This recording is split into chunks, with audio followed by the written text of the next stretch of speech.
रविचंद्रन अश्विन कल जो है क्रिकेट की दुनिया को खैरबाद कह के चले गए और अपने लाखों करोड़ों फैंस को जो है इमोशनल करके चले गए हैं। हमने पहले भी बात की है इनके सारे रिकॉर्ड्स की। आज थोड़े से फिर इनकी रिकॉर्ड्स की बात करते हैं कि इन्होंने भारत के लिए क्या क्या कारनामे सरअंजाम दिए हैं। याद रखिए कि इनकी जो विकेट्स हैं 765 विकेट्स, 765 विकेट्स इन्होंने लिए हैं ऑल टुगेदर तीनों फॉर्मेट के अंदर। और सिर्फ टेस्ट के अंदर इनकी 11 man of the series awards हैं इनके पास। ये ह्यूज मार्क है। और उसके बाद टेस्ट के अंदर जो इनके फाइफर्स हैं वो 37 गालिबन इनके फाइफर्स हैं। और ये एक बहुत बड़ा नंबर है, ये वर्ल्ड क्लास नंबर है। और अगर इन नंबर्स पे मैं इनको कहूं कि एक legend of the game Bharat की क्रिकेट को खैराबाद कह के चला गया तो ये गलत ना होगा। और भारत में ये बॉर्डर गवास्कर सीरीज के चौथे दिन, तीसरे मैच के चौथे दिन उन्होंने रिटायरमेंट का ऐलान किया और बड़े सोफिस्टिकेटेड तरीके से उन्होंने अपने रिटायरमेंट का ऐलान किया। तीसरे मैच के ड्रॉ होने के बाद रोहित शर्मा के साथ पोस्ट मैच कॉन्फ्रेंस में आके उन्होंने 10 मिनट लिए होंगे ज़्यादा से ज़्यादा, और उसमें उन्होंने किसी की कोई बुराई नहीं की, सिर्फ अपने कॉलीग्स को थैंक्स बोला, कोचेस को थैंक्स बोला, क्लब कोचेस को थैंक्स बोला। और वो सारे लोग जो इन्वॉल्व रहे हैं उनके साथ इस जर्नी के अंदर, उन सबको थैंक्स बोल के बड़े अच्छे तरीके से वो चले गए हैं। और इसी वजह से, इनके इस एटीट्यूड की वजह से, इनके इस पढ़े लिखे जेस्चर्स की वजह से हम बोलते थे कि अगर रोहित शर्मा और विराट कोहली भारत की तरफ से ना खेल रहे होते तो रविचंद्रन अश्विन ने लीडर होना था भारत की टीम का। यही कुछ वजूहात है। देखिए, मैं अब आप ये चेक करिए कि नेथन लॉयन उनकी जो तारीफें कर रहे हैं, ऑस्ट्रेलियन माइंडसेट के बारे में हम अच्छी तरीके से जानते हैं। हम सबको पता है कि वो किसी की तारीफ नहीं करते, स्पेशली तब जब उन्हीं के साथ सीरीज चल रही हो। लेकिन इस सीरीज से पहले भी, बॉर्डर गवास्कर सीरीज से पहले भी नेथन लॉयन ने ये बयान दिया था, इसकी स्टेटमेंट आई थी कि जब उसने बोला था कि मैंने रविचंद्रन अश्विन से बहुत कुछ सीखा है बॉलिंग के बारे में, ऑफ स्पिन के बारे में। ठीक है, याद रहे कि Nathan lion himself is a world class bowler. उन्होंने बहुत विकेटें ली हैं और ऑस्ट्रेलिया के लिए बहुत विक्ट्रीज में उनका हाथ रहा है। तो उन जैसा बॉलर रविचंद्रन अश्विन को बोल रहा है कि मैंने रविचंद्रन अश्विन से बहुत कुछ सीखा। इट सम्स अप बेसिकली कि रविचंद्रन अश्विन किस पाए के बॉलर है। और जब कल उन्होंने रिटायरमेंट दी, उसके बाद उन्होंने अपनी एक शर्ट भी नेथन लॉयन ने आके उनको एज ए सिविनियर दी। और उसके बाद एक ब्रॉडकास्टर को उन्होंने इंटरव्यू भी दिया स्पेशली रविचंद्रन अश्विन के लिए, और उन्होंने कहा कि वो शॉक है। नेथन लॉयन ने बोला कि वो एक्सपेक्ट नहीं कर रहे थे कि इतना बड़ा बॉलर जो है बगैर खेले ही, बाहर बैठे बैठे, एक मैच ड्रॉ हुआ है ऑस्ट्रेलिया के अंदर, रिटायरमेंट दे देगा।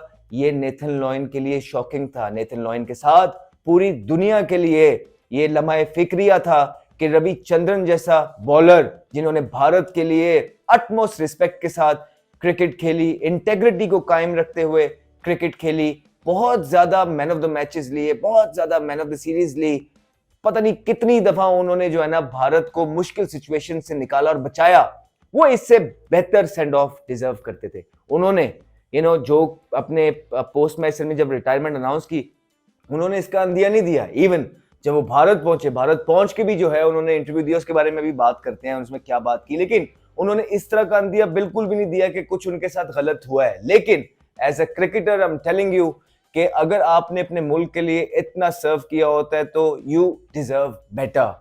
बड़ी अच्छी बात होती है कि भारत के अंदर एक मैच हो रहा होता, उन्हीं के होम टाउन में हो रहा होता, और ये पहले से ही मीडिया को बता दिया जाता कि ये सीरीज या ये मैच अश्विन का आखिरी मैच है। उसके हिसाब से बीसीसीआई जो है अरेंजमेंट्स करता जिस तरह बाकियों की होती है। आप देखिए, डेविड वार्नर जो थे जब वो रिटायर हुए तो उनका सेंड ऑफ कैसे हुआ टेस्ट क्रिकेट से। उनकी सर्विसेज थी ऑस्ट्रेलिया के लिए, ऑस्ट्रेलिया ने एक पूरा माहौल बनाया उनके लिए, एक हाइप बनाई उनके लिए। उसके बाद उस तरह का क्राउड आया और वो सारे क्राउड ने स्टैंडिंग ओवेशन दी। इसी तरह ही अच्छे लगते थे रविचंद्रन अश्विन या वो कोई भी बड़ा प्लेयर हो जो अपने मुल्क की क्रिकेट को खैरबाद कह के जा रहा हो, और स्पेशली परफॉर्मर हो जिसने डेकेड से ऊपर टाइम से अपने मुल्क को सर्व किया हो। वो इसी तरह का सेंड ऑफ डिजर्व करता है जिसका डेविड वार्नर को मिला। यहाँ पे बीसीसीआई से थोड़ा सा गिला जरूर रह जाएगा कि उन्होंने इतने बड़े बॉलर को इस तरह बाहर बिठा बिठा के, और वो मजबूर हो गए तीसरे टेस्ट मैच के जब ड्रॉ हुआ, उन्होंने आके अपनी रिटायरमेंट अनाउंस की, और वो ये मैच खेल भी नहीं रहे थे। बेशक वो अपने मुंह से कुछ ना कहें, लेकिन हजारों सवाल शायकीन क्रिकेट के चेहरों पे या मुंह में वो छोड़ के जा रहे हैं। एक सवालिया निशान है बीसीसीआई क्रिकेट के ऊपर, ये जो करंट लॉट खेल रही है भारत की, कि अगर ऐसा हुआ तो क्यों हुआ। बिकॉज आप एक्सपेक्ट करते हैं इस करंट लॉट के अंदर, जिस तरह रोहित शर्मा खुद हैं, विराट कोहली हैं, ये लोग अपने प्लेयर्स की बड़ी रिस्पेक्ट करते हैं, इंटेग्रिटी का ख्याल रखते हैं। इन लोगों को आइडिया है कि एक दूसरे ने भारत के लिए मिल के कितनी विक्ट्रीज बटोरी हैं, और रवि अश्विन जो थे उनमें से ही एक थे।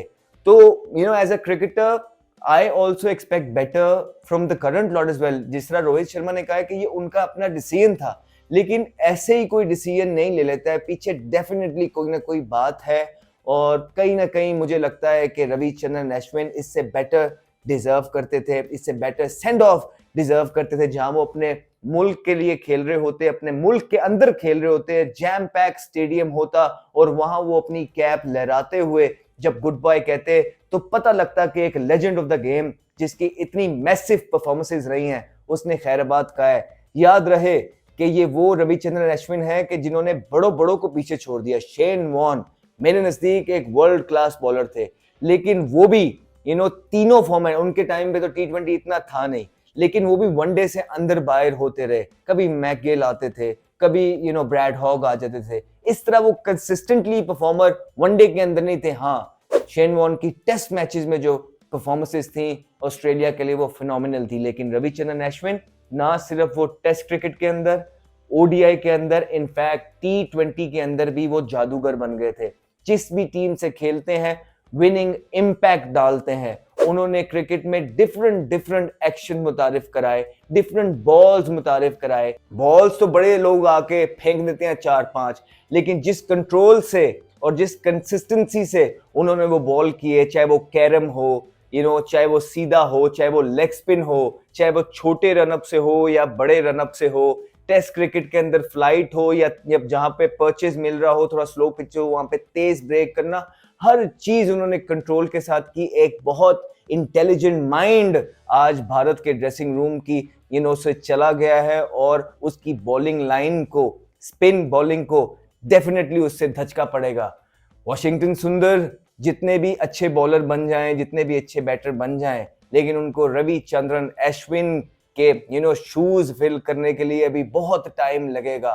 वो इंटेलिजेंस, वो एक्सपीरियंस जो अश्विन के पास था, वो कभी भी पूरा नहीं हो सकेगा। इस चीज को करने के लिए कम से कम 5-6-7 साल लग जाएंगे। तो इस तरह का बॉलर जो था वो आज जो है चला गया, उसने रिटायरमेंट ले लिया, और ग्रेसफुली रिटायरमेंट लेके, इवन दो हमें अभी भी लगता है कि बिहाइंड द सीन्स कुछ चीजें चल रही हैं जिसकी वजह से उन्होंने इस तरह बाहर बैठे बैठे ऑस्ट्रेलिया के अंदर बॉर्डर गवास्कर सीरीज जो कि 1-1 से अलाइव चल रही है और तीसरा मैच ड्रॉ हो गया, उसके इख्तिताम पे उन्होंने रिटायरमेंट अनाउंस की। Definitely something is fishy going on, लेकिन हमें इस चीज की कंफर्मेशन नहीं है और ना ही हम इस चीज में पढ़ना चाहते हैं। हम गिला जरूर कर सकते हैं बीसीसीआई से और भारत के थोड़े से जो करंट लॉट से भी, कि शायद उनको अपना रोल अदा करना चाहिए था, और रविचंद्रन अश्विन जो कि इस तरह रिटायर होके चले गए, जिनकी इतनी परफॉर्मेंसेस थी भारत के लिए, उनको बेटर सेंड ऑफ देना चाहिए था। लेकिन नेवरदलेस जो उन्होंने भारत के लिए किया है और जिस तरह उन्होंने अपने फैंस को through out the globe entertain किया है, ये चीज कभी भुलाई नहीं जाएगी। अपनी लेगेसी छोड़ के गए हैं, अपने यंगस्टर्स के साथ अच्छा ताल्लुक छोड़ के गए हैं, उनके जो प्लेयर्स थे उनके गले लग लग के रोए हैं, इमोशनल है।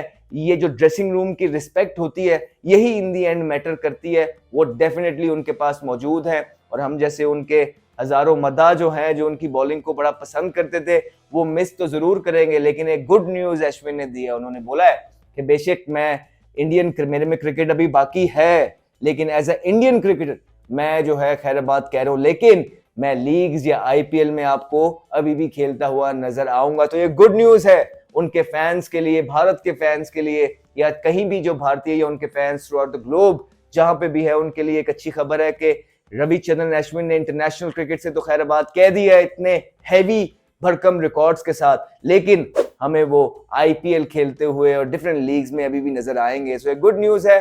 We want to wish him all the best for his future, जो भी वो करें कामयाब हो, बिकॉज इंटेलिजेंट इंसान है, शायद अपना अभी यूट्यूब चला रहे हैं, आगे आप उनको कमेंट्री में भी देख सकते हैं, अच्छी इंग्लिश बोलते हैं, अच्छी गेम अवेयरनेस है उनके पास, सिचुएशन को अच्छा थ्रू आउट उन्होंने रीड किया है। तो ऐसा बंदा जब कमेंट्री बॉक्स में भी बैठेगा तो बजाय कि वो जिस तरह आजकल हो रहा है कोचिंग कर रहे होते हैं बैठ के, वो थोड़ा सा सेंस प्रिवेल करेगी, पढ़ा लिखा बंदा है, उसको पता है कि किस चीज पे बात करनी है, तो कमेंट्री में भी ये 4 चांद अपनी इंटेलिजेंस के थ्रू जरूर लगाएंगे। So we want to wish him all the best, लेकिन एक बात जरूर कहना चाहेंगे, it was a sudden decision और हम सब शॉक में हैं, जिस तरह ऑस्ट्रेलिया बॉर्डर गवास्कर सीरीज में ऑस्ट्रेलिया के अंदर इन्होंने खैराबाद कहा, क्रिकेट को रिटायर हुए। वी वर एक्सपेक्टिंग कि इससे बेहतर सेंड ऑफ मिलना चाहिए था रविचंद्रन अश्विन को। अपना ख्याल रखें, thank you. Henry, and he's got pumped for a big one. Talented young man, Ahmed Shahzad.